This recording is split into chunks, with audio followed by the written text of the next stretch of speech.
Hello, everybody. Welcome to this episode of the Power Driven Podcast. This is going to be a super fun one for us. I hope you guys are interested. I worry this is going to be one of those episodes where I think it's awesome, but nobody cares because we're talking about racing, competition, competing with your trucks, your cars, your vehicles, going out and having fun. I feel like I love having fun with my truck. You love having fun with your truck, and you should love having fun with your truck. I'm just a glutton. You're just a guy. He's a fixer guy. I mean, all of it starts with get a tune or something in your truck and you hot rod a little bit out on the back street. And then pretty soon you're like, I wonder how fast this is. Then you race a buddy or you're at a stoplight and you race somebody and you get a thrill. It's a little exciting. And you either get caught by the cops and it ends early or you go legit racing because you can't race on the street forever. Eventually the long arm of the law will catch up and you can't go as fast on the street as you can on the track. It's not glue. There's no glue. I mean, there's just things you cannot do on the street that you can do on a surface like a slipple track or whatever it is you're competing in. It's just different. Like even motocross, I ride motocross a lot, and like motocross tracks have ruined me. I don't even care to ride in the trails anymore. They're so boring compared to a real motocross track. I mean, real tracks like kind of ruin the not the street. The street's always fun, but it is interesting. Soccer moms, they still gotta get gapped. And Myer is the king of gapping the soccer moms. I think in the last 4 years, I've lost to 2. That's it. So I just wasn't ready. Weren't you you lost to anybody? What the? Weren't you at the local Maverick gas station one time and you heard some kids that thought they had a fast truck, but they were warning everybody not to race a certain vehicle? Tell the story.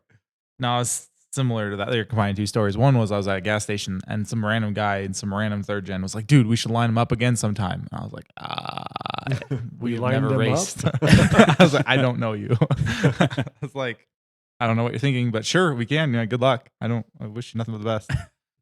So you beat a guy not even racing. He was racing you. He thought I was racing, and you're just driving. I make a habit of crossing that white line at the first, no matter what. Yeah.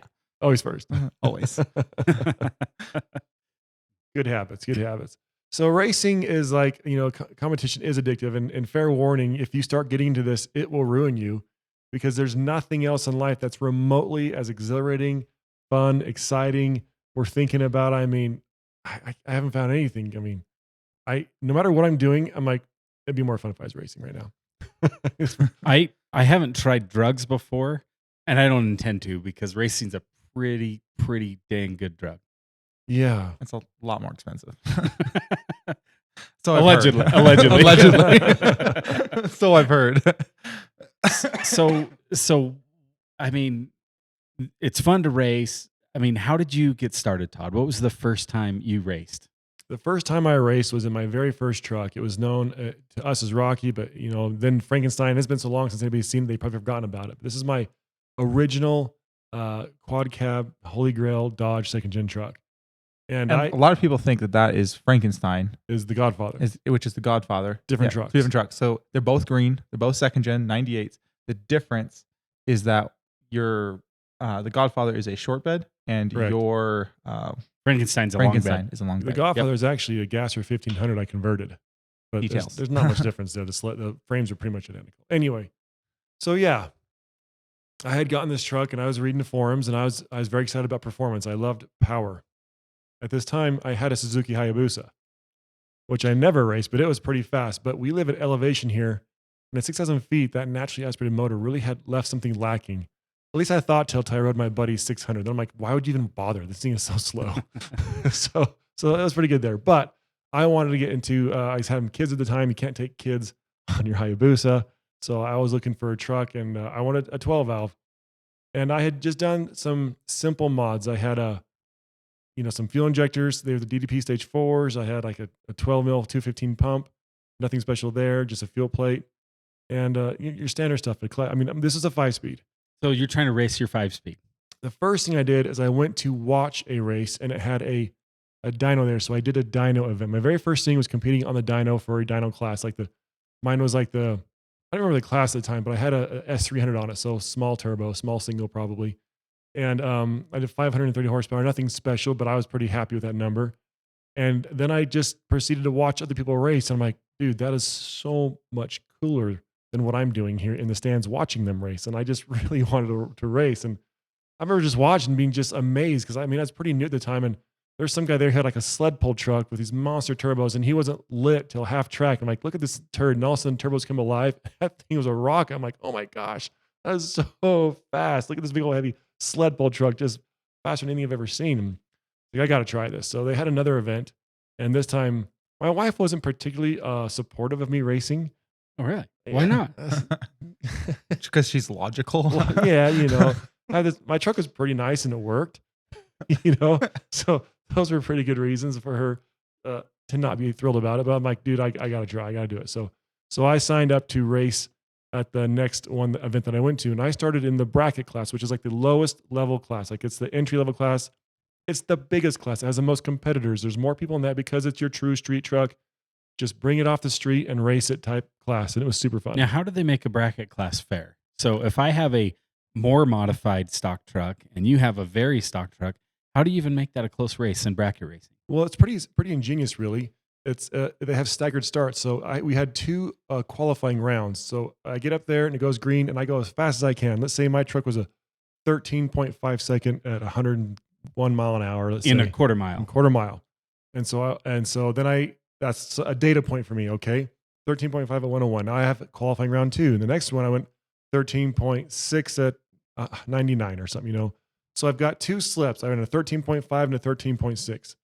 I get to choose the speed or the elapsed time I want on my truck. So I'm going to say, okay, I'm going to put a 13.5 on my window. So they say, okay, you can go as fast as you want as long as it's not faster than 13.5. Now you with the modified truck, maybe you're running 12.5. Okay. And so you decided you wanted a 12.5 on your truck. So then you put a 12.5 in your window. What happens is I get a 1 second head start. And so we both leave. So your light turns green 1 second before mine does. Yep. So on the tree. You've probably seen this if you're on events like, they leave at different times.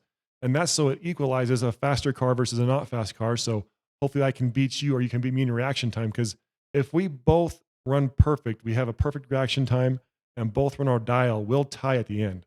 It'd be a dead tie. Yeah. But what you find happens is the guy who understands the tree, the guy who knows how to leave the line, he will always win. He'll be so far ahead. He'll be on the brakes because he doesn't want to go faster than the time on his window. I mean, you have to be a real idiot to be in the lead and not get on the brakes and, go faster than your dial time. Right, Will? Do you concur? I've done that a few times. So you're like, look at this slow poke back there. I'm gonna gap him in a bracket race. Really show him. I'll put 4 bus links on him. So in a bracket race, in general, the races are very, very close, unless you have some, except for if people do well. Now, if you beat them at the tree, some people have no clue how the tree works, and so if you have a big lead, they probably screwed up on the tree. Enter Myer. Yeah, that's me. It's your boy. And so then you have a big lead. And at that point, you're going to slow down. So you do not go faster. For me, 13.5. For you, 12.5, right? Because if you go under that time, you're booted. It's called a breakout. You broke out, meaning you went faster than what you said you would. How did you do in your first race in a bracket class with experienced racers, you being obviously a rookie at it? Now, again, did you win any rounds? Or? This is a I wouldn't say it's experienced class. There are a few experienced people in this class, but it's more of like a come off the street, have fun, learn how to drag race class. Like it's for really the novice people out there who and everybody encourages them to come because we want them in the sport. We need more people in the sport. Every sport wants new blood, right? And so anybody who's scared of drag racing, you shouldn't be because everybody there wants you to come and play. And so I don't know if I won a round, but it certainly wasn't more than one. I think I did win the first round actually, and I think I went out the second round. I had a manual truck. I was in the 5-speed, the old NV 4500. And so I'm not as consistent as like an automatic. I can't launch as consistent. I'm like kind of just revving it up and trying to, figure Dump it out. Dump the clutch, feather it just right. Yeah, it's so kind of tough. So manual drag racing in brackets is not a very good idea. But it did plant the seed. It was done. I was like, dude, this is awesome. That's how I got started. That was my first race. What about you? So my first time drag racing, I had a 99 24 valve Dodge. That's why my forum name used to be Big Blue 24 valve. And I had an HE351 turbo swapped on there, and I made a whopping 499.2. Yeah. Can't round it to 500 horsepower. And I took it out to the track on what they call Midnight Mayhem, which was like a Friday night street legal night at Las Vegas Motor Speedway. And it's so fun. There's so many Corvettes and I almost said Rice Rockets, Honda Civics, and it's a good thing you caught yourself there. Close one. You almost slipped that slip. And Subarus, and there's all these different and there's muscle cars, and there's trucks and cars and everything, bullet bikes, and it's all out there, and you can race pretty much anybody, whoever you want to line up next to, and there's riffraff and there's gambling, and I mean it's just great. People betting on who's going to win. And I made a lot of people money with my junker drag truck over the years back as I got better at having the rattiest truck that's pretty fast. But my first time was in my 24 valve manual 5-speed, had a Valère ceramic single disc clutch. And I remember I went up there and I launched hard, and I was in second gear, 4-wheel drive, 2,800 RPM, probably my first time, and kind of dumped the clutch and kind of messed up the 2-3 shift. And I think I ran like a 14.9 or 14.8 in a quarter mile. And I think I beat some slow like Ford Taurus or something like that. And it was so exhilarating to beat a dumpy Ford Taurus. And went out, but it's cool because you get a time slip and you get all your incremental times, and you get to see, why did this one go faster? And all of a sudden I was like, this data is so cool. Like, and I figured out there's horsepower calculators, and I was like, wow, I averaged 400 horsepower. 390 horsepower, and my shift time, and it's just for a data junkie, it was awesome to get all that information. And then just all the random people you meet, you get to talk to people about cars, you stay out till midnight, it was Your mom let you stay out till midnight. Yeah. That's really nice of her. No, I mean that's just how it was, but it was a lot of fun. So much fun. The next Midnight Mayhem with the same truck, I brought my wife. Oh, And and if you ran slower than 13.99, which I did, you could have a passenger. And so my wife rode there, and she actually has some footage of her. Like, she had a blast. Like, when you're beating somebody, it's like neck and neck. And it's you grab a gear and you pull up, and then when you shift and they get back, and it's just, anyways, it was a lot of fun. We didn't have any kids, things change. You start having kids, and your wife doesn't like risking her life next to a race truck for some reason. yeah, that's where that happened. But yeah, my first time was racing a manual transmission truck, and shortly after that second outing, my clutch didn't work anymore, and I had to start my truck in gear with the clutch pushed in. Couldn't shift it into gear from an idle unless you got it in gear while you're still rolling, and I had to replace the clutch. And that whole next week, as I suffered to get my warped clutch, warped flywheel, whatever was messed up, to work, I was like, that was the stupidest decision I've ever made. I need a race truck. You can't race the daily. And so yeah, I fixed the clutch, and kind of very quickly quit racing the daily. Yeah, so shortly after that event, my truck started going radical transformations. I was like, okay, I am not fast enough. I did pretty well. Like, I remember people in the pits were like very like, oh, you got over 100 miles an hour. Oh, that's sweet. Like 101. Like, I just cracked 100 miles an hour barely. In the quarter mile. In the quarter mile. And I was so proud of myself. I was like, oh yeah, dude, 100 miles an hour easy, bro.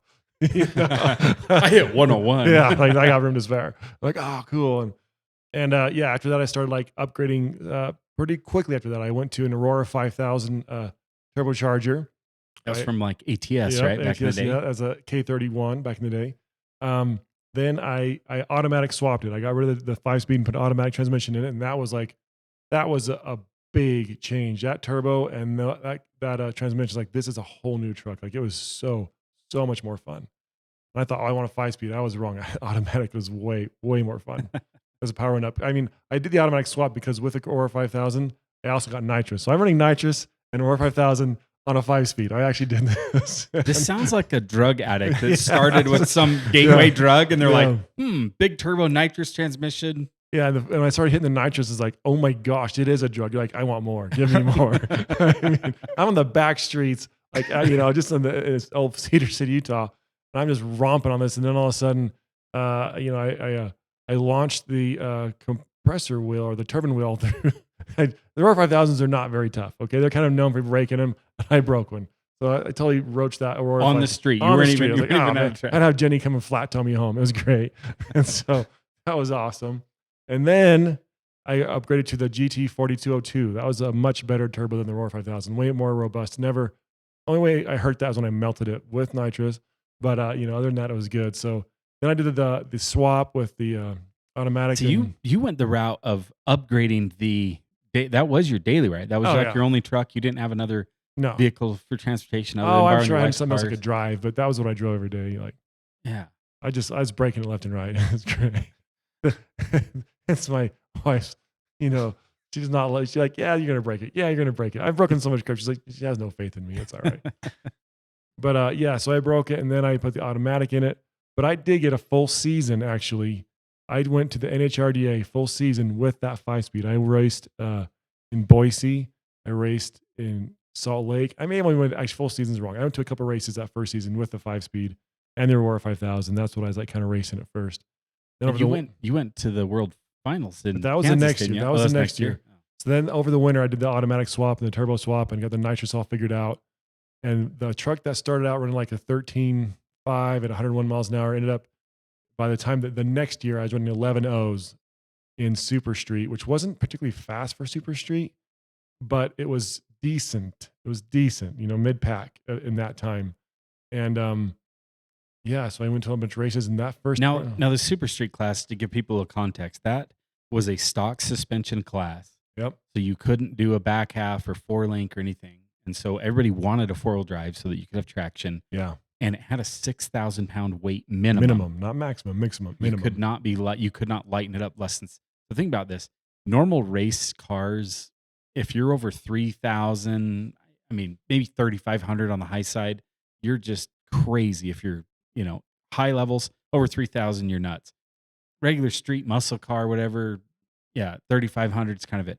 This had a minimum of 6,000. You're talking twice as much weight as a normal race vehicle. And I couldn't get that light. My truck, when I raced, I on the skills, I think I was 6,400, I believe. I gutted the interior, so just had the driver's seat, took off the bed and stuff. And I don't remember exactly what it was, but it was more than 6,000. But did you say take off the bed? Sorry, not the bed. I was like, that is hardcore. The tailgate. My God, my tailgate. The bed, the tailgate bed. Yeah, sorry. No, I did not take off the bed. That would be hardcore. I took off the tailgate. Just the easy stuff you could take off. Yeah. And I was still over 6,000 pounds, but that's the best I could do. And so with nitrous, I was, like I said, I was running 11 O's. I don't remember the mile an hour, probably 118, 120, if I'm guessing, somewhere like that. And I mean, at this point in time, there's a couple really fast guys in the class. When Rob Cottons was maxed out, he just dominated for years. Pretty much he owned that class until it disappeared. And he had that Duramax that had the 48 RE swap and GT55 compound. Yep. Big setup. Yeah, it was a really, really cool truck. For a long time, that was like the truck. And there's another truck out of Canada. I remember Sean Ellerton had a crew cab long bed 6-liter, and he ran in the 10s. Didn't it say like Canadian rednecks on the tailgate? Yes. Yeah. He ran in the 10s a couple times, but that's a pretty big truck to go that fast. And as far as I know, it was plagued with mechanical errors or problems for a long time. But I watched that truck like 10:30. I'm like, what the? That was in Arizona, in Whitman, Arizona. I was like, holy cow. And so they ran 10s and it was amazing. So my truck being 11 O's was like, it was decent enough. And this is a pro tree. We kind of need to go into what a pro tree is. So a pro tree, if you know how to cut a tree down and the other guy doesn't, you can beat a way faster car in a pro tree if the other guy does not know how a pro tree works. And so I got through some rounds simply by the fact that I was a little bit better at the light and I was close enough that they couldn't run me down. I was actually faster than them because it was a true street class. But I just there was Sean Ellerton broke. I remember him in the staging lanes just cussing at his truck like you wouldn't believe. Just you thought a sailor could swear? No, Sean Ellerton fighting over his 6-liter Power Stroke. That man had some language. That was bad. And then Rob Cottons the day before heard a transmission and he thought he should have pulled it out and he didn't. So he got out. So all of a sudden, the big hitter, I don't know. The big hitter is out. Sean Ellerton was definitely a competitor, one of the better ones. And so all of a sudden, us other guys who just came to have fun are like, dude, we're going for the win. What's going on?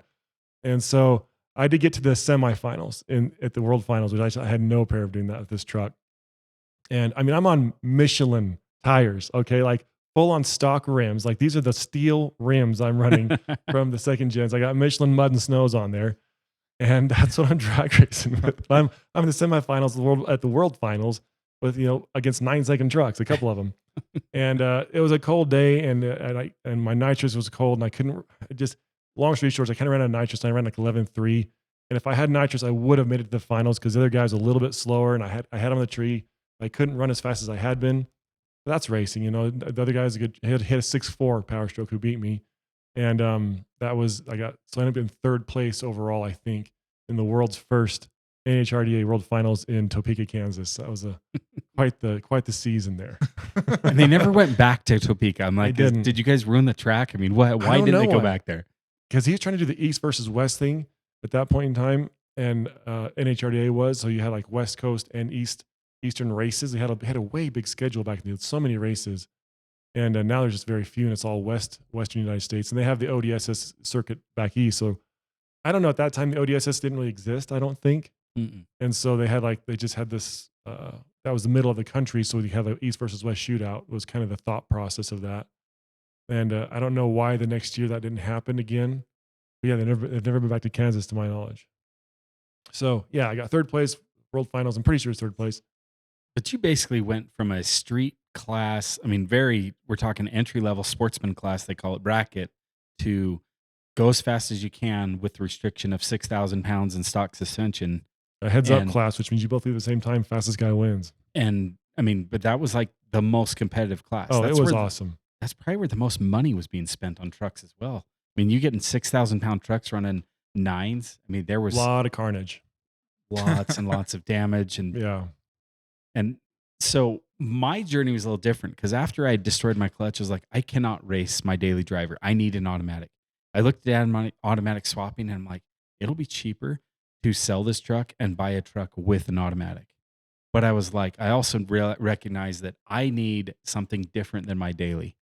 And I just graduated college and didn't have hardly any money. I had student loan debts, and Las Vegas, I was in construction management right after the big downturn had happened. That's when I graduated. So I was lucky to get a job, and it was hard to keep a job in construction management. It wasn't just like, here's money, thanks for coming, here's a signing bonus. It was like, you're lucky to have a job, sucker, So I went the cheap route. I loved the racing, but I didn't have the big budget to do it. And so I read on the forums that 12 valves is the cheapest way to make power. So that's where entered the junker drag truck into my life. Drove down to Arizona, paid like, I don't know, $1,700, something like that for this 95 two-wheel drive 12 valve. Hammered, clapped, had paint in the bed and tar, like it had been used by a contractor. Somebody had jumped it. Cross member was like ripped out from the transmission. It didn't have overdrive. It gushed transmission fluid and only had first and second gear. And I loved it. Perfect. And I hauled it home. I think I had either a borrowed trailer, rented trailer. I was so cheap at the time that I titled it in Arizona and transferred the title in my name because in Arizona, they collect sales tax when you register it, not when you title it. And in Nevada, they collect sales tax when you title it, not when you register it. So I bought it in Arizona, titled it at a DMV there. So it was in my name so that then when I registered it in Nevada, I never had to pay sales tax. So brilliant. I avoided sales tax on a $1,500 vehicle back in the day. But what was so awesome about that truck, it was so fun because this Midnight Mayhem thing, this happens like once a month, all summer long. And so there's all these opportunities to make tweaks for about a month, get this truck dialed in and go there and see what it'd run.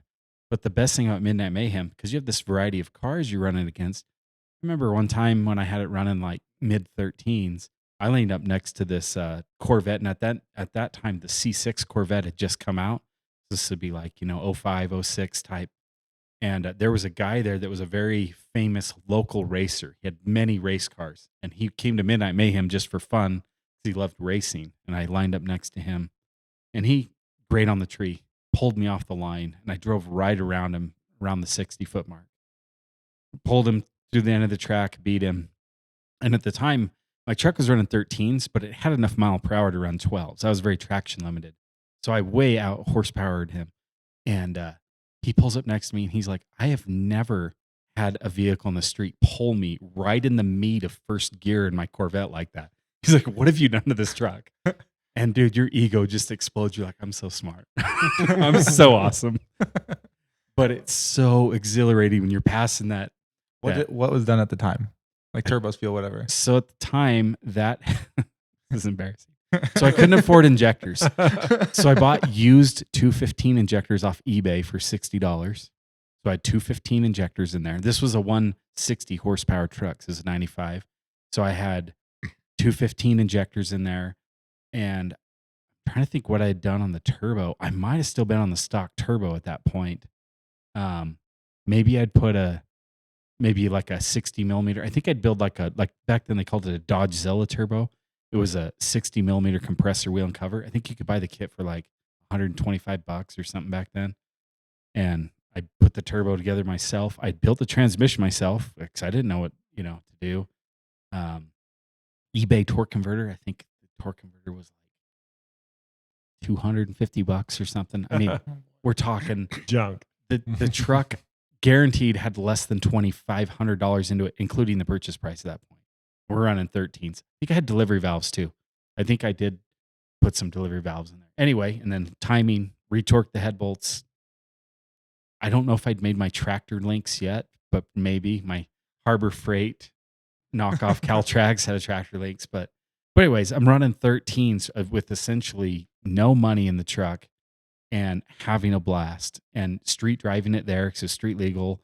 And the truck didn't even sit straight because the frame was so bent from somebody jumping it. Like it kind of like sat lower in the driver's side.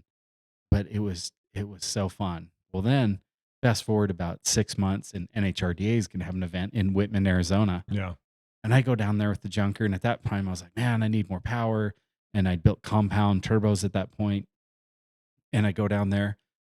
And you want to talk about another little ego boost. I'm up there and I destroy some pretty Duramax, Stancy rims, $50,000 trucks. I come back to the pits and the fans come over and they're like, you realize you just waxed an $80,000 truck with this piece of crap? That is awesome. And I'm just like, yeah, that is awesome, And so it was like this underdog complex is what really drove me there, like feeling like I'd show up at the track. All these people are in a hotel. Like I'm sleeping in a sleeping bag in the pits next to my trailer. Yeah. Like I don't even have, it was just, yeah. I mean, like Western family, whatever you want to call it, poverty racing, but it was so fun. That was fun. I mean, that was like back in the day. This is before like people even realized diesels could go fast. And so like you really had the sleeper, like ultimate sleeper vehicle, a 4-wheel drive diesel truck because nobody thinks about it. I remember one time I went to an airport drag race. At this point, I had the automatic transmission in it, and I was running a small set of towing compounds, and this is in Frankenstein. I did have the camper shell on. I had my steel chromey wheels. Factory. Yep. With some BFG All-terrain. all-terrains. Remember those? Like back in the day, the all-terrains, the big block letters. And they were in good shape, and I was just clean and running good. And I went to this event, and I mean, I just destroyed everybody because at this point in time, it was a fuel only mid to low 11-second truck pretty easily. And I'm just on the street, like to go that fast in the street, people don't understand like this doesn't happen. Like unless you have a pretty good car or 4-wheel drive. I mean, it does now with all the all-wheel drive cars that are out there. It's not as big a deal, but back then it just didn't, like Corvettes, Vipers, like all these fast cars, they could not do this.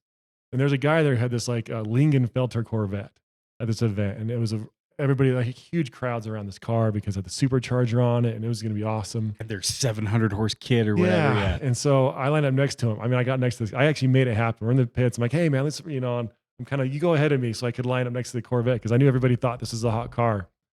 And I mean, I just destroyed him so bad. I mean, it wasn't even close. I killed him. But I mean, and I knew, and I don't even blame the guy because he just couldn't hook up. He was on an airport surface, 2-wheel drive, just doing burnouts. He had no chance. I destroyed him. And then for the rest of the day, the crowd was around my truck. Like, what the heck is this? This looks like it should be hauling a hay wagon down there. I mean, I have my camper shell on this thing. I got car seats in the back. I mean, that's when farm truck and Asian were popular in street racing, but not on social media popular. It's just kind of like right at that time. And so it was kind of like an unknown thing to have these sleeper trucks with a camper shell. Yeah. Yeah. Mine wasn't clapped. Mine looked clean. I had a clean truck. It just looked like your grandpa's truck. The stock wheels, the camper, clean. I mean, nothing. You drive up to you've seen 100 trucks like this driving down the road. Your grandpa should drive this truck. And then I proceed to just destroy everything in the track that day. And it was pretty fun. Oh, you're pretty quiet over here. Yeah, no, I'm just reminiscing the good old days that I missed out on. no, yeah, well, you're young guy, but you started. I mean, you didn't have this because you were young and you're playing in your. We didn't start till we were grown men. You guys are and had talking adults. about You're just something you're still at home. You guys are talking about stock turbos with little parts and going down the drag strip and feeling cool and just waxing people.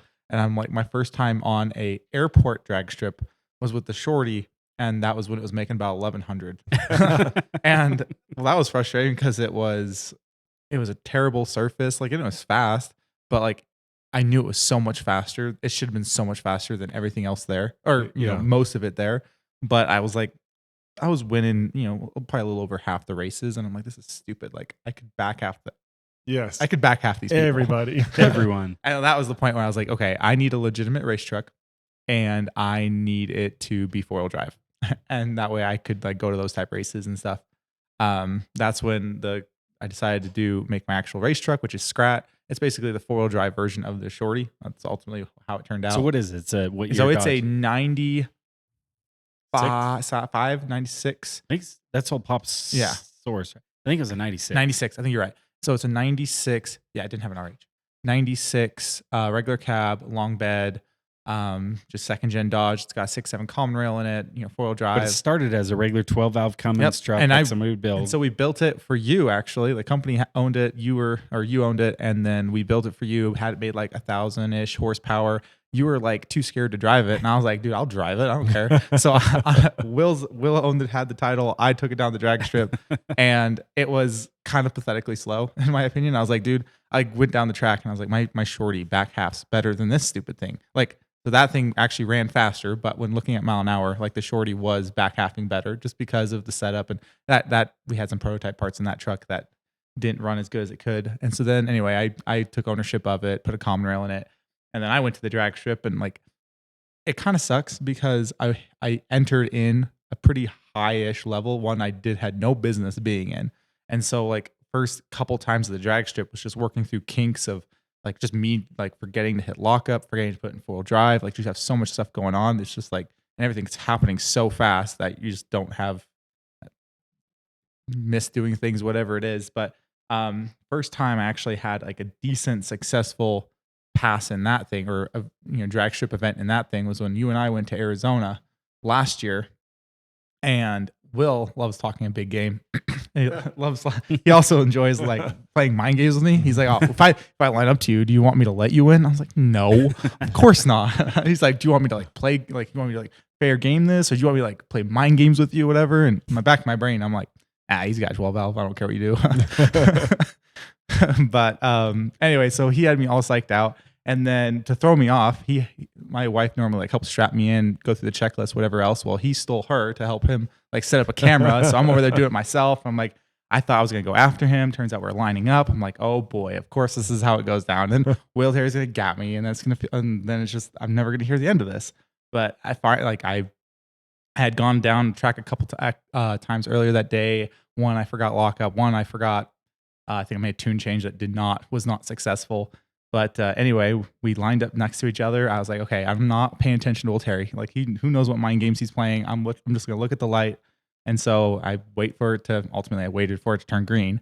And then I left, and I launched, and I was dude, that feels like 4-wheel drive. And then I hit second, and it locked up. And I was that feels like lockup. We're doing good. And that's to this day been the fastest pass I've ever done. And I won.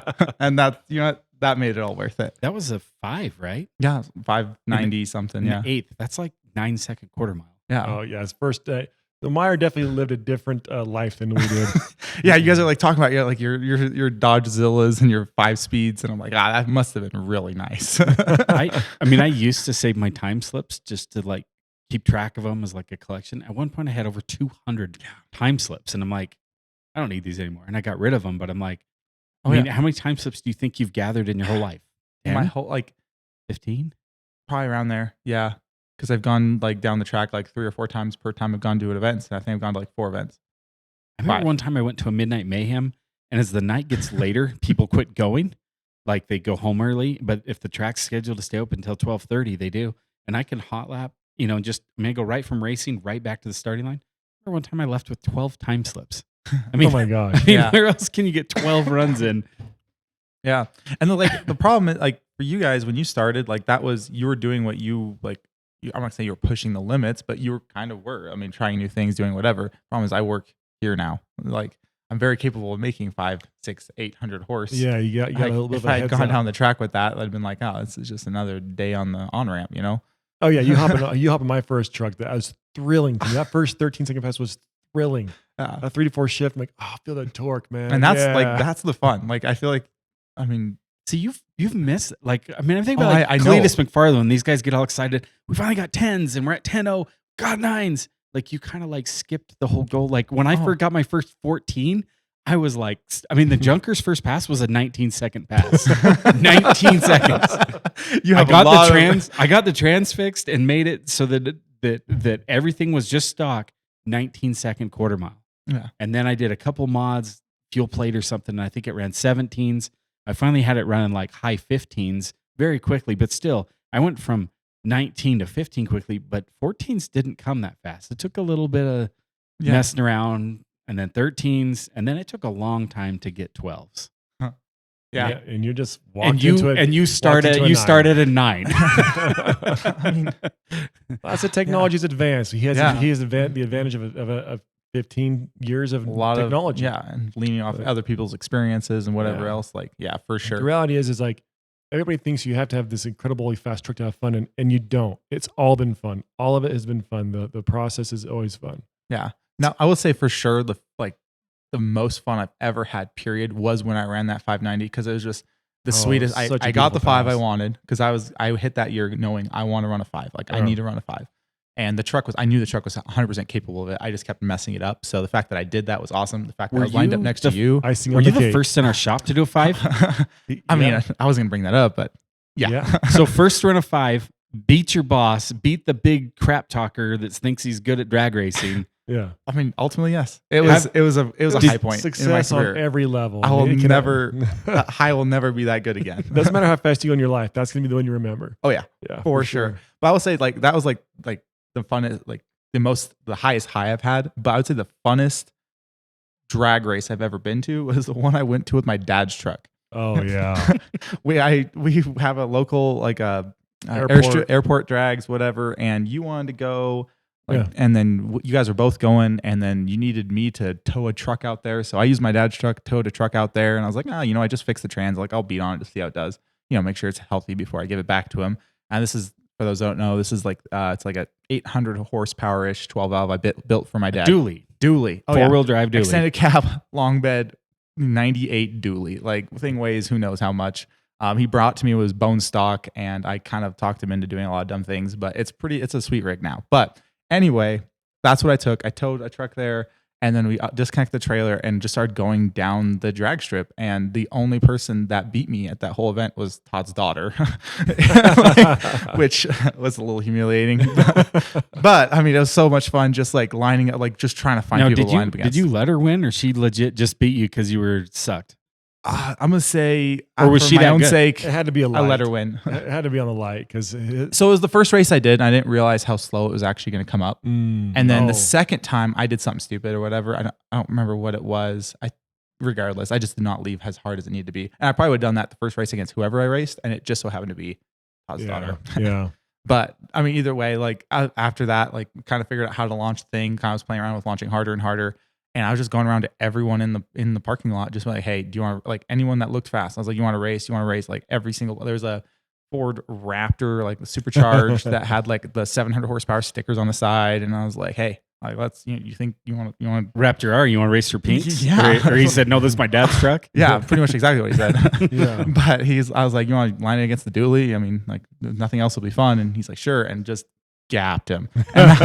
And that one was like, I wasn't sure what was going to happen there because he was 4-wheel drive. Most of these cars were struggling a little bit with traction, but he was 4-wheel drive, and we both left pretty hard, but I definitely left a lot harder. I think I was looking back, I think I was launching around about 40 pounds of boost. It was enough to skirt all 6 tires on the line. And I was like, well, Dad, your truck is it's sorted. You're good. It's legit. But that was definitely like, that was really fun. And it was 800 horse. You just go laps. Like, it's just so much fun. I think the other part of racing and I mean, you haven't gotten to that level yet. Not trying to like minimize your successes, but My 15 races. when you're getting in those higher classes of drag racing and you're getting fast competitors and they beat you, this guy Verlin Southwick would beat me every time. That in the 1190 that dude was class. legendary. He could cut a light. He had a Duramax, and he was a great guy. But man, every time I lined up next to him, I wanted to beat him. One time he beat me because I had out horsepowered him. I pulled around him in the same race, and he stepped on the brakes. And I'm like, oh man, I'm breaking out. So I let off. And then really all he did was stepped on the brakes. So he was at full power. The moment he saw my nose drop, he let off the brakes. But since he was fully spooled up, he went right around me. Where I should have just hit the brakes. You don't let off the throttle. No. And he beat me. And I was just like, how did you? And I'm like, oh. He, dumped me, but didn't. And I fell for it. And I did finally beat him. But I'll bet our record's like he's probably beat me 10 for every one time I've beaten him. He's very good. Very good. But when you finally beat that, I don't say arch nemesis, but that really good racer and you get that trophy, oh, dude, it's so exhilarating. You're like, yeah, you're like on that return lane. You're going 150 miles an hour and your steering wheel shaking as if he's a crap truck. You're just like, yeah. And really, you should be white knuckle going, oh man, I got to slow this thing down. Yeah, when you pull around, you get that time slip. Like when you got that 590 time slip, I bet you were pretty stoked. Oh, I was. Like, it was a quarter-mile track, but running 8th mile. And I was just like, to me, it was just a clean A to B, like no real issues. And I was like, it felt good. Like finally it felt good. And then as I was passing the sign, it popped up 592. And I was like, I think that's me. Dude, that totally was me. And I was like so excited to see the time slip to confirm it. Yeah, it definitely was. That was great. It's funny talking about racing and things you remember. Everybody's wives get mad at me because they can't remember what they talked about that morning. Like, do you remember I talked about my parents coming over? Like, no, I don't remember that at all. But thinking about that World's Finals, Sean Ellerton broke, like he lost his intake manifold gaskets. That's what broke. I remember it. And he was cussing about these. He's trying to find them, like the things you remember. Right? It's just kind of fun memory lane. But after World Finals, I went home and that's when I got the Godfather. I went and I found a truck on the local, it wasn't Facebook ads back then. It was KSL Classifieds. I don't know if that was around. Maybe it was Pioneer Shopper, like the little local newspaper. Okay, so I found it, and it was a repoed half-ton green truck. I'm like, perfect. So I went and got that, and over the winter, I started to turn that into a race truck. And I took the 4202 off of the, because that was my big turbo in the compounds, and I changed that up, but I put that. No, I bought a new one. I got a GTX. At this point, now it's GTX. Like I had turbo so long, it was pre-GTX. I had the GT. Then I got a GTX 42. And this is in the Garrett line of turbos. The base, the first edition were the GTs, then the GTX. And that was GTX Gen 2, and now there's Now there's G series. GX. And it's just G series now. G series, yeah. So this is I went and got this is the GTX 4202, and I thought this was a big charger because again, back in the day, we didn't know we were still playing with these things. It was a 76 millimeter, but the turbine wheel is kind of small for that big of a compressor. And so I ended up using nitrous. And I just melted the turbo down like all the time, many times. So they went to compounds. But then, the next year, I really didn't have a lot of success because I just kept breaking stuff. Like with the race truck, I kept like melting turbos. I mean, I hurt the engine, lots of nitrous, transmission issues. Like I had the most success really with Frankenstein because I was at a power level that wasn't crazy. I was on a 12 mil pump with the Godfather right to a 13 mil pump from Kevin. This is a pretty good pump builder back in the day. To this day still. He's still great. Yeah, pump builder. Northeast Diesel, right? That's what it is. And so he builds really good pumps. And and despite having no success, I just kept building it more and more radical. Like I broke something, let's make it more radical. So I just kept doing that and doing that and doing that and breaking. And anyway, then NHRDA kind of went away and it came back, which is nice. And so, that first year of racing really was like the funnest year because, and again, the fastest I went, I didn't crack the 10s. I was 11.0 in that. And it was probably the most fun I've ever had racing until last year. When do you think was your first time going 10s in a quarter mile? Like at a quarter mile race or testing? It was in the Godfather. I remember going to Salt Lake and I don't remember why I was going there. I think I didn't blow up that race badly, Didn't blow up badly at that race. Jeez. So this track doesn't even exist anymore. We're talking Rocky Mountain Raceway in Salt Yeah, Lake. the track's not even there Okay. anymore. And it was I think they just weekend on the edge. They used to put on a dyno and a drag race. And so I went to the race up And there. that's weekend. Edge Products that makes the tuning monitors, the juice or the CTS is what they call so them now. I went up there with the 4202 and nitrous, and I think I ran like a 10-0 on that. Oh. One. Yeah, so I was really excited. I was like, I'm gonna hit 9s right away. Unfortunately, And that was your first 10 ever. That was my first 10 in there. That was my Your first 10 was like a 10-0. yeah. Just went after it, man. And so Never been that fast. and so single turbo and spray, and it was so fun. Oh my, I should remember it. It was so fun. And I hurt the motor that pass because this is my first. This is so sad. This is like my first engine I built for a race engine. I bought Ross forged pistons, and I remember the spiral lock pin retainers. Did you put those Hellfire ductile rings that sucked in that one? Yeah, the Hellfire ductile rings. And Didn't those fail too on that? Everything failed. So the problem is I didn't. This is back when nobody would tell you anything. Like I asked for, Ross, what's my piston wall? They said, I'll talk to your engine builder. And the engine builder says, what do you want? What's in the builder is the machine shop. And so everything was just nothing was clearanced properly. And I couldn't get anybody to tell me how to do it. I wanted to do it. So I just tried it. And so I butted rings. I scuffed pistons. All this stuff. The nitrous melt. It didn't melt anything engine wise. Didn't have a clearance for anything at that power level. So motor didn't last very long. And a lot of guys, that's when they throw the towel in, but I'm too stupid. I just kept going.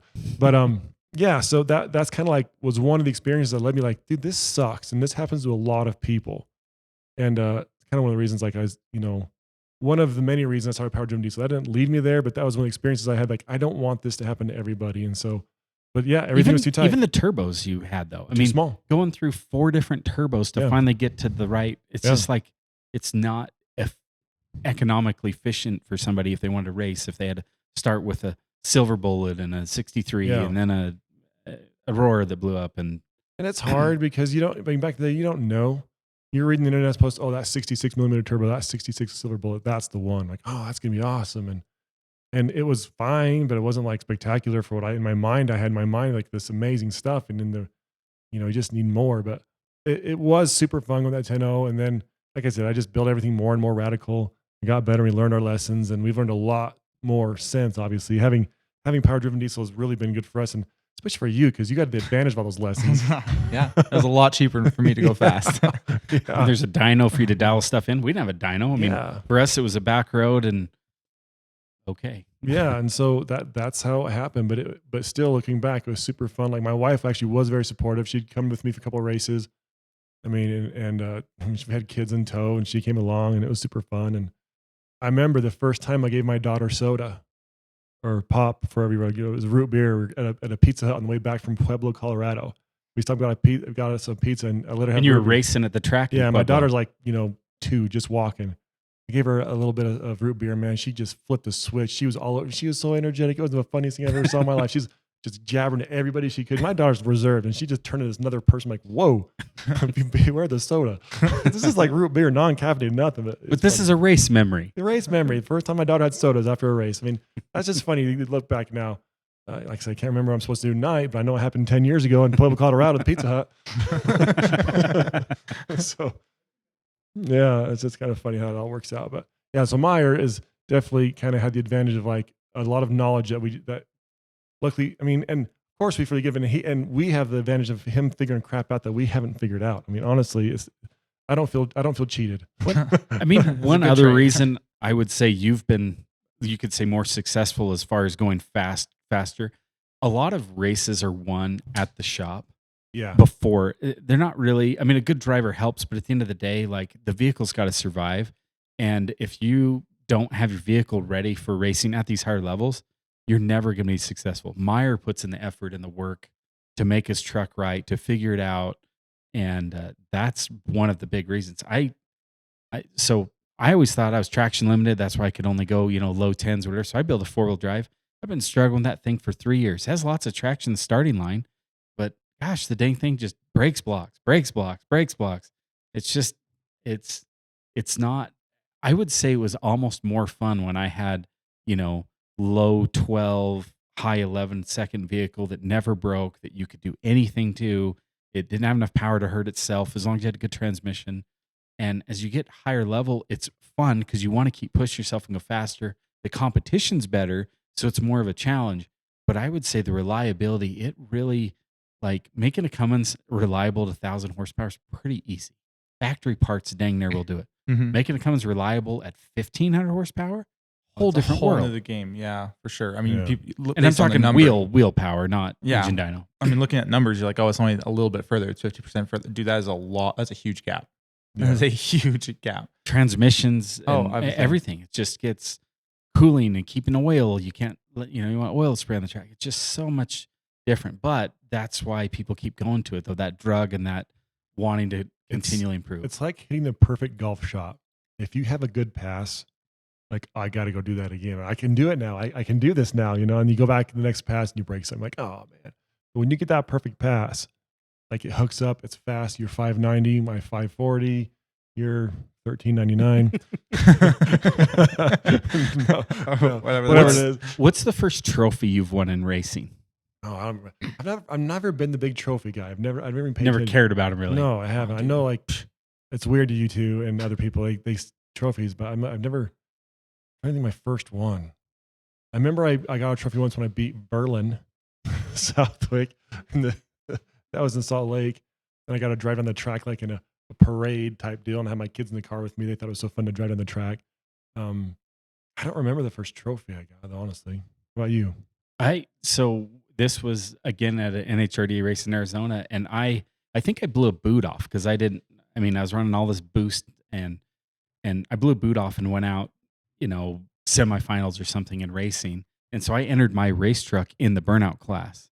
Now, traditionally, the burnout class has always been street vehicles, nothing really that radical. So here I have, at that time, I was making mid 700 horsepower on the junker. I was running like 1090 index. I mean, we're talking 10-second truck, and I put it in the burnout contest. Maybe like, what the heck? Well, it's a piece of crap. Who cares, And I destroyed I made clouds. Yeah. Like you want to know where clouds come from? Yep. 20-year-old spare tires that are full tread at 150 miles an hour, just as fast as that thing would spin them. It made some clouds. Well, I got this ginormous trophy. Well, since I went out early in racing, my wife and my sister-in-law, and I think my sister was there too. So it was kind of like this little family get together. I got my brother and my brother-in-law, and we all came to the track with our wives, and all the girls left. They're like, we're going to go shopping or whatever. You guys suck. You lost or whatever. So I was like, dude, let's enter the burnout contest. And of course, my brother and brother-in-law are like, sure. Yeah, that sounds great. And so we do the burnout contest, and I win. And for whatever reason that year, NHRDA had this trophy. It had to have been 5 feet tall. This monster trophy. And so the girls, I think they're waiting at like Chili's or something. And we walk in, and I bring this trophy into Chili's and just slap it on the table. And they're like, what is this? They're like, we know you didn't win. We're like, no, it's my trophy. They're like, no, you didn't. And they're like, oh my gosh, you guys are so like white trash. Anyway, but big old trophy on there, embarrassed everybody. But my first trophy was a burnout trophy. So that's how good of a racer I am. Nice. But burnout contests are fun too. There's lots of avenues of competition. You don't just have to drag race. A lot of the fun is the community. Yeah. Like just being around the people that think the same thing you do, and you can bounce ideas off of and talk about the struggles you've had. Like that is a lot of the fun for me. Yeah. Pop the hood, stand around, talk shop, talk trucks, talk turbos, whatever you want. Share ideas. Like, people are pretty, I should have gone there first. Maybe I should have gone to the sled pull world. I should have gone back east and talked to some sled pullers before I built that first motor, that seat that didn't have the clearances. They might have told me, because maybe no one out here even knew. I don't know. Yeah. But my first trophy was, I think technically I won the burnout trophy and the dyno trophy at the same day. I think I was handed the dyno trophy first. Was that at Flog That was at Flog Fest. So your first trophy's from a dyno. is that when you won the whole event? I won half of it. Josh won the other half. Is that when they're like giving out the money and they're like, power driven, Myer, power driven, Josh, and Todd and I are just like, dang, we're good. We didn't win anything. We're just standing there. I think I got second.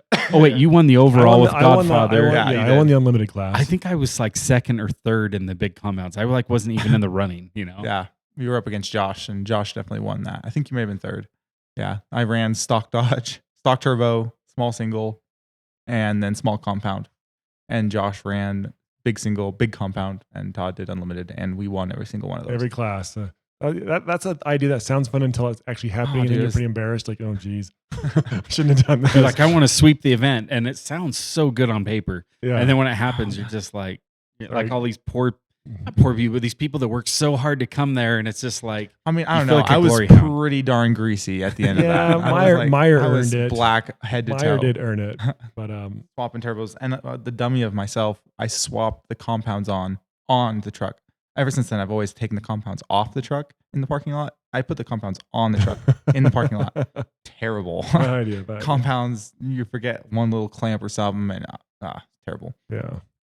It was fun. Wouldn't do it again.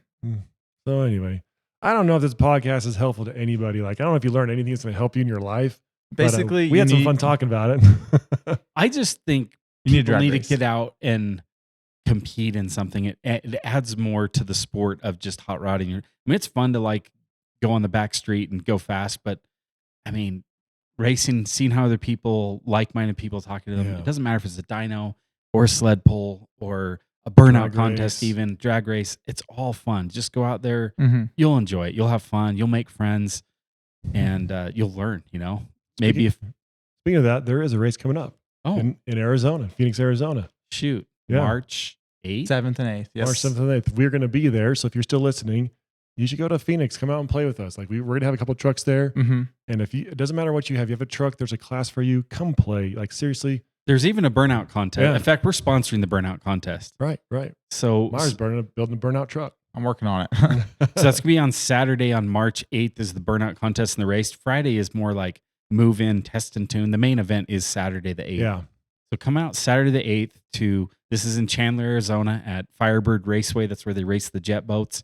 The NHRDA is having their Desert Spring National event there. And so we're going to be out there trying to race our heavy diesel trucks. And I mean, hopefully Myer and I are in the same 590 class and we You can can like watch have him a run little 'em back. repeat. Run them back. And maybe Todd can not blow up. That would be cool, Yeah. right? I'm going to try to just repeat Montana. Just go do round. It'll be great. So And Montana was a huge success for you. fastest I've ever been. It was super fun. Man, that thing ran so good. 1,000 horsepower less than was the Godfather, but it works. So I go way faster. Such is life. But anyway, guys, I hope if you're still here listening, I hope you enjoyed this. We're talking about racing, the old days, the memories, the good times we've always had. And we have a lot of good times ahead of us. Like the rivalry between Myer and Will in the 590 is going to be legendary. And I'm excited to watch that. And yeah, I hope you enjoy this. And I think we'll see you next time on another episode of the Power Driven Podcast. Thanks.